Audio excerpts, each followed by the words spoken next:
আমি একটু হরি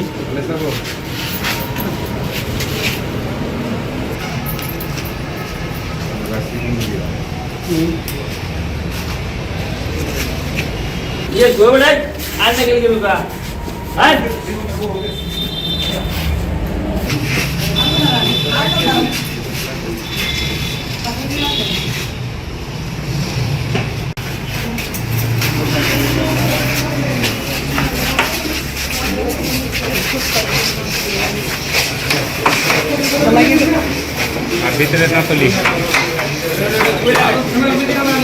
রিপন মিয়া যে কন্টেন্ট ক্রিয়েটর, সে তার প্রতিবেশী এক কিশোরীকে শারীরিক সম্পর্ক করে। শারীরিক সম্পর্কের পরিবর্তিতে বিষয়টি যখন জানাজানি হয় এলাকায়, জানাজানির পরে থানায় আসার পূর্বেই তারা দক্ষিণ বিশুরা বাজারে একটা আলোচনায় বসে বা সালিশ দরবারে বসে।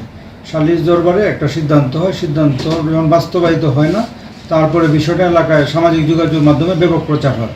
এই প্রচারের প্রেক্ষিতে আমি তৎকালীন সময়ে 4/8/2026 তারিখে আমি আমার অফিসার ফোর্স সহ ইন্সপেক্টর তদন্ত সহ সবাই অভিযান পরিচালনা করি। কিন্তু আগের রাতেই যে ঘটনা ঘটাইছে মনির রিপন মিয়া, সে পলাতক হয়। তথাপি আমরা একাধিক স্থানে অভিযান পরিচালনা করি তাকে গ্রেপ্তারের জন্য, এবং ভিকটিমের বাবা এবং ভিকটিমের মা এবং ভিকটিমকে আমরা মামলা দেওয়ার জন্য আমরা নিজেরা তাকে উদ্যোগী হয়ে থানায় নিয়ে আসি। আসার পরে ভিকটিমের বাবা বাদী হয়ে থানায় একটা লিখিত অভিযোগ দায়ের করে।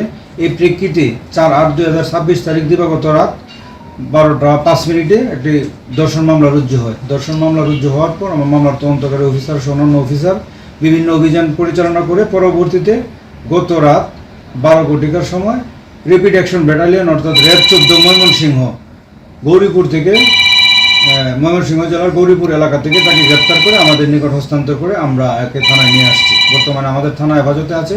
আইনগত সকল কার্যক্রম শেষে আগামীকাল বিজ্ঞ আদালতে সোপর্দ করা হবে।